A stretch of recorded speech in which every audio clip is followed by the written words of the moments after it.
प्रभु लगता कि तेरी कृपा है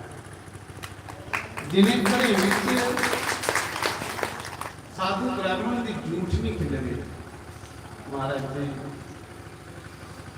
वो घर घर है साढ़े शास्त्र साढ़े वेद संत में भी घर आखने के नहीं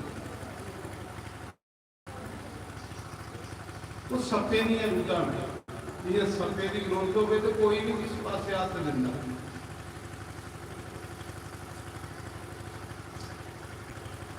मैं आखा रहा भगवान तेरी कृपा बनाई रखिया प्रभु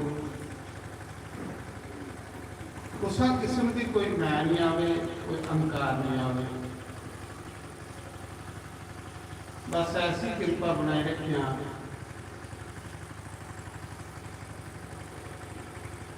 कितने भंडारे चलते रहो जग होंगे रहो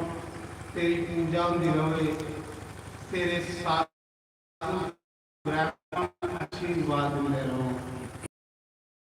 और तक नहीं तेरे को मांगता बस ये मंग